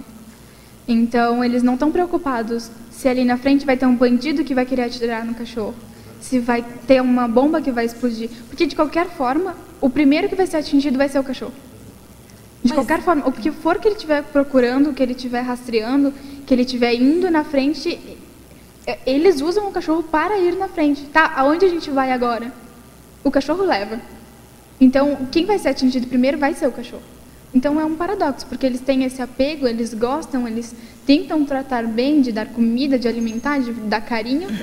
Às vezes até tentam não se envolver tanto, dependendo da pessoa, porque se eu me apegar com aquele cachorro, daqui a pouco ele pode morrer e eu vou sofrer. Então é um paradoxo nesse sentido, mas ele sempre vai ser o mais prejudicado. Vamos lá agora dar andamento aqui na parafatologia, página 8, terceira linha. Comente, por favor, sobre a paracirurgia ajudando na na reestruturação somática do animal maltratado. Pode citar alguma casuística? Casuística agora de cabeça, teve uma... Eu não lembro exatamente se ela colocou na paracirurgia ou se ela colocou na TENEPS. Então, eu não vou citar esse caso. O exemplo vai ser bom, qualquer que seja a situação. Ok, né? Então tá. Mas assim, o que acontece? O animal, ele também tem psicossoma. E a gente já estudou, né, na constelação a gente já sabe que as doenças, elas começam primeiro na consciência, vai para os veículos até chegar no soma, né? Então, no momento que o animal está com alguma doença física, ela pode ter começado no emocional, ele pode ser um animal traumatizado, que está estressado, e por isso que ele está com gastrite, por isso que ele está com algum sintoma físico. Então, a paracirurgia, ela vai atuar no extrafísico, ela vai atuar ali no corpo energético, no corpo psicossoma, então, ele pode ajudar nesse sentido. E o que aconteceu, assim, que a cachorrinha estava muito estressada, e aí ela estava assim, num estado caótico, que ela não conseguia se mexer, ela estava com problema na coluna, ela não podia pular e ela tinha que ficar presa dentro da caixinha de transporte o dia inteiro, só saía para fazer xixi, esse tipo de coisa, e ela começou a ficar num estado de estresse muito grande. E aí eu sei que eles, se eu não me engano, eles colocaram até nos dois, na paracirurgia e na TENEPS. E depois a cachorrinha melhorou e hoje em dia também. Na parafatologia, página 8, final da quarta linha, pode explanar sobre as comunidades extrafísicas assistindo os animais dessomados com traumas? Eu pensei aqui, tanto com traumas como sem trauma, né? Exatamente. Assistindo as... Aqui eu botei com traumas pelo tema do verbete. Pelo tema do verbete. Mas também tem para os animais que dessomaram, né? Então, o animal, dependendo do estado que ele ficou de trauma, dependendo do nível, ele não conseguiu ainda se reestruturar de forma 100% assim, nessa vida. Então, ele dessomou e ele está em parapsicose, ele ainda está traumatizado, ainda está com problemas. Então, o que acontece é que existem comunidades, amparadores extrafísicos que são especializados nessa temática, né? Então, eles auxiliam na superação do trauma do animal. Mesmo item, colocar e citar os devas, porque os devas, eles são responsáveis, né, pelos subhumanos. E eu me lembro que o primeiro gato que dessomou, assim, o meu gato que dessomou, eu vim aqui na tertúlia falar com o professor Valdo. Eu disse assim, Valdo, onde é que ele está? Eu estava com aquela... ainda vivendo o luto, né, da perda, enfim. E ele disse assim, não, deixa, não te preocupa que ele está com os devas. Né, e jogou aquela energia, assim. Então, eu penso que tem essa equipe, né, especializada no processo telúrico, no processo das geoenergias, das bioenergias relacionadas à natureza. Acho que vale a pena citar aqui no teu verbete. E também, e até é uma pergunta que eu ia te fazer, que é assim, se você percebe esse amparo específico na assistência ao subhumano, porque muitas vezes eu já tentei ajudar um animal, mas você vê que ele não consegue ser ajudado pelo trauma, né, pela dificuldade, porque ele não está entendendo que eu quero ajudar. Ele acabou de passar por um trauma e até ele confiar de novo em alguém vai demorar. Só que eu preciso ajudar ele porque senão ele pode dessomar. E aí muitas vezes eu me pego acessando essa equipe extrafísica que é especializada nessa assistência para que essa equipe me ajude a auxiliar o cachorro. Ou o gato, né? Gato é muito mais difícil e eu tenho vários casos assim de conseguir ajudar gatos aqui, né, em torno da comunidade. Mas esse rapport, né, com a equipe extrafísica especializada nesse tipo de assistência. Bom, eu vou contar uma casuística minha que aconteceu, que foi assim. Eu sempre fui traumatizada com relação a sangue. Então, quando eu era mais nova, eu lembro que aconteceu uma situação específica que eu fui tirar sangue, a mulher foi extremamente grossa e furou todo o meu braço, e usou os 2 braços, eu fiquei traumatizada com aquilo, eu era pequenininha. E principalmente, eu acho que depois disso, eu não conseguia ver sangue, eu ficava branca, desmaiava, passava mal. E aí eu fui fazer auxiliar de veterinário, que eu ia ter que mexer com cirurgia. E aí aconteceu uma coisa muito interessante, que na primeira cirurgia, quando eu estava no curso, assim, a parte mais teórica, um dos primeiros dias ali, eles levaram as vísceras de animais para analisar e não sei o quê. Eu olhei aquilo assim, dei uma volta, fui tomar uma água, aí depois eu voltei e tal, aí até me interessei, mexi um pouco, aí ok. Aí depois, quando eu fui para a cirurgia, que daí já tinha passado alguns meses ali do início do curso, e aí eu fui participar da minha primeira cirurgia com a veterinária, estava ela, a auxiliar que trabalhava junto com ela, e eu, na sala. A sala eu já tenho pressão baixa, a sala estava quente, aquilo ali já piorou um pouco a situação. Eu cheguei ali meio suando, aí eu olhei assim, o animal esticado na mesa, aberto, aquele monte de sangue, eu olhei assim, já volto. Aí eu fui lá para fora, o pessoal que estava lá na recepção só ficou me olhando assim, o que será que aconteceu? Expulsaram ela? O que será que houve, né? E eu fui lá para fora, me sentei, aquela cara branca, vou desmaiar, tomando uma água no ar. Aí fiquei assim, eu preciso voltar lá para dentro. Eu tomei acho que uns 2, 3 copos de água, fiquei sentada esperando passar. Aí quando eu vi que melhorei, que voltou um pouco, aí eu peguei mais um copo de água e fui lá para dentro. Aí eu, não, agora eu vou, agora vai. E aí eu notei que dali para frente, eu não me senti mais fragilizada com aquilo. Eu conseguia, no momento da cirurgia, para tudo, deixa tudo de lado, o animal precisa de ti, tu precisa fazer essa assistência.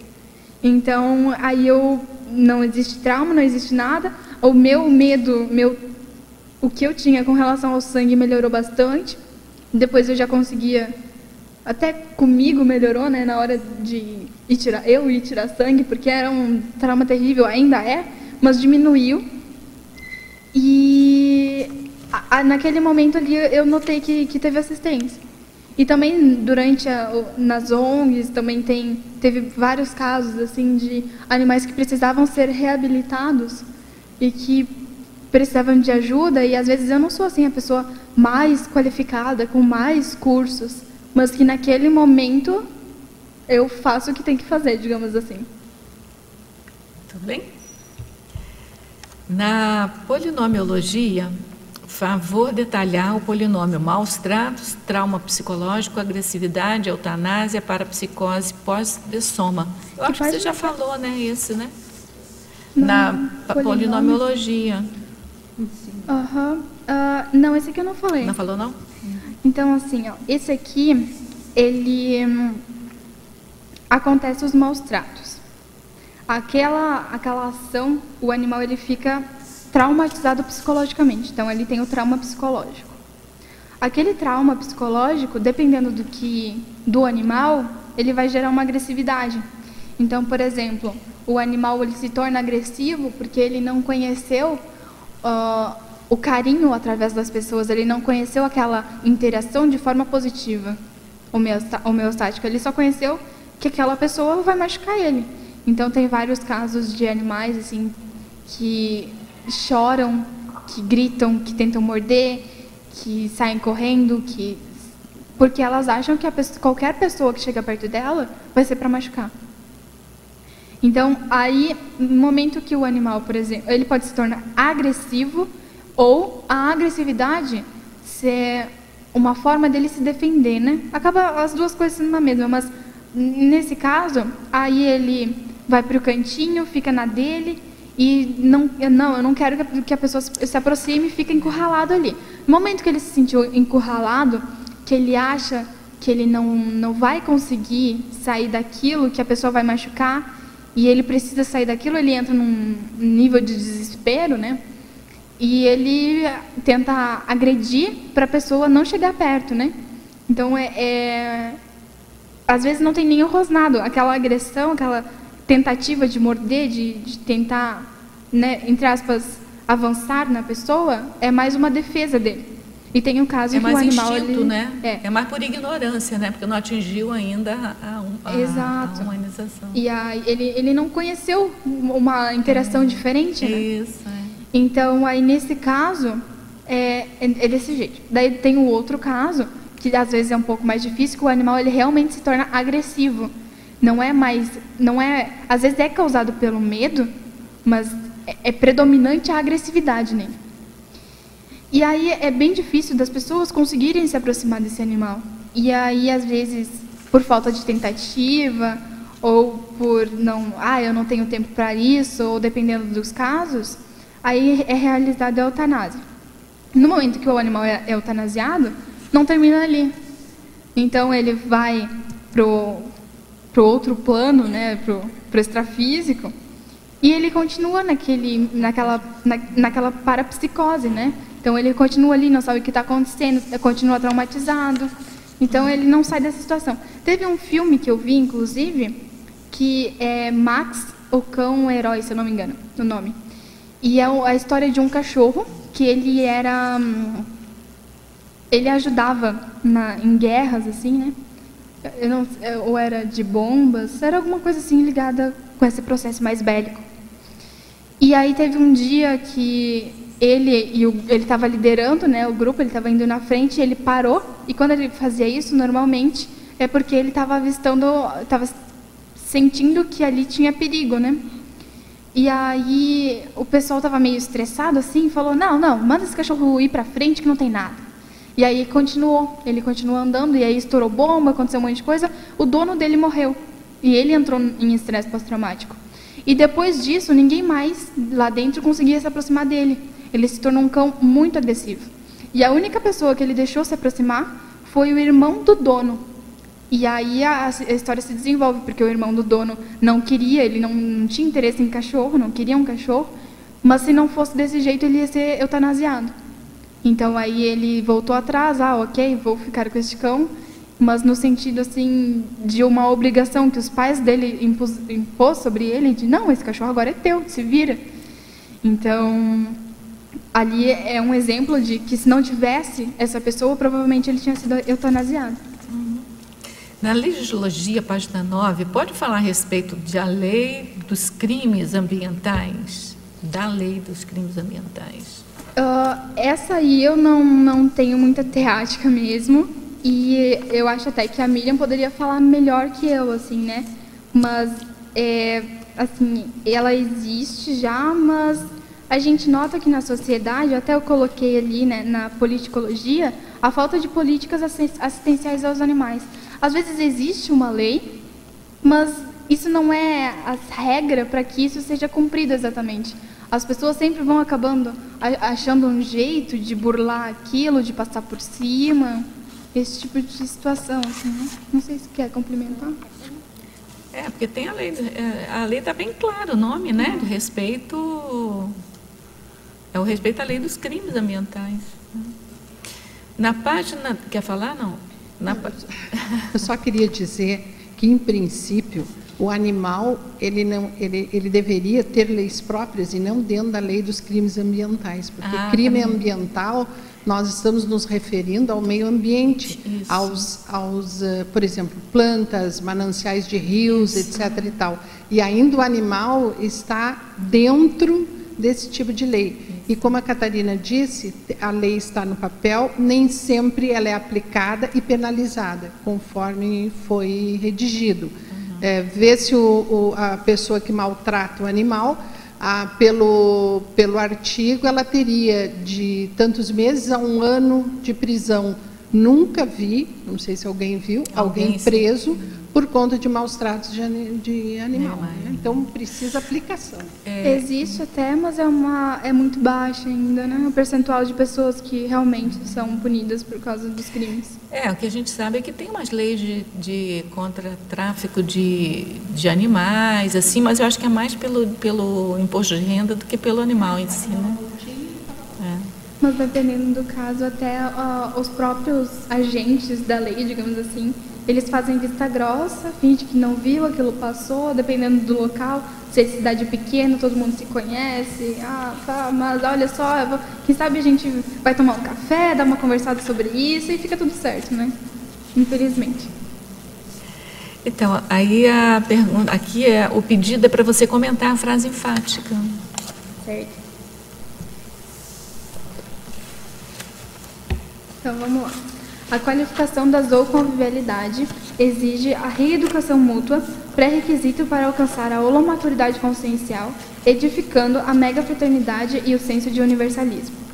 Então, quando a gente fala na reeducação mútua, a gente está comentando ali do processo de interassistência e a interação com o animal. Então, eu ensino para ele que existem regras, que dentro da minha casa é de tal jeito, e ele me ensina como é conviver com o animal, como é a troca de energia, de tudo. Ou também ele pode próprio trazer essas regras, né, de fazer a pessoa, das necessidades dele. A pessoa vai ter que atender ele, as necessidades de dar comida, de dar água, de levar para passear, no caso dos cães. Ele pede carinho, então você que não é afetuoso, você tem que se dobrar e fazer carinho, né? Então, no momento que a gente começa a ter essa interação, a gente está qualificando a nossa interação com os animais. E ali, a holomaturidade consciencial, ela, quando se trata de holomaturidade, seria no total, em todos os veículos, né? Então, ali a pessoa aumenta a compreensão, aumenta a afetividade por causa da troca, que nem a gente comentou agora. Por exemplo, se o animal está assimilado, eu vou ter que ter o meu desenvolvimento energético para poder ajudar ele. Então, eu vou fazer o meu EV para poder fazer o arco voltaico nele. Então, acaba tendo essa interação de troca também. E o senso de universalismo ali, então, conforme isso vai aumentando, vai construindo, né? Vai se consolidando cada vez mais na mega fraternidade. E o senso de universalismo, ou seja, aquela noção de cosmoética, de universalismo, aquilo tudo vai aumentando, né? Então, acho que é nesse sentido. Tem uma pergunta aqui, na página 8, na fatologia, penúltima linha, a separação pela morte do cuidador. Qual é o tratamento melhor? Porque isso aqui que está indicando, aqui não está falando assim, porque vem a partir de outros itens, né? Mas está falando do trauma que o animal pode sentir, né? Que o subhumano pode sentir, a partir do abandono. Ele se sente abandonado, né? Qual é a melhor atitude, assim, principalmente se o dono morar sozinho, como é que se faz o negócio? Como é que se dá um prosseguimento a isso? Então, uma das coisas que pode fazer é colocar tanto o animal quanto o dono na TENEPS. Então, fazer esse auxílio aos dois, porque de alguma forma eles ainda têm esse vínculo, né? Então, se o dono estiver sendo assistido, estiver, né, melhorando extrafisicamente, o animal também, de uma certa forma, vai se sentir um pouco melhor, por causa do vínculo que ainda tem. E ele vai sentir essa falta, normalmente, os casos que aparecem assim, depois de certo tempo, ele acaba dessomando, por causa que ele não consegue entender que ele existe além do dono. Para ele, a vida dele depende do dono, né? Então, quando o animal ele tem o nível de estresse que ele passou ali, do trauma que ele passou, é um nível assim que dá para ser reabilitado, que ele consegue melhorar, então se indica envolver o pessoal das ONGs, fazerem o tratamento desse animal, tentar reabilitar, dar carinho, tentar suprir essa necessidade que ele tem de carinho, de afeto, e tentar um lar o mais afetuoso possível, né? Mais afetuoso, que dê regras, que dê uma certa motivação para ele continuar ali.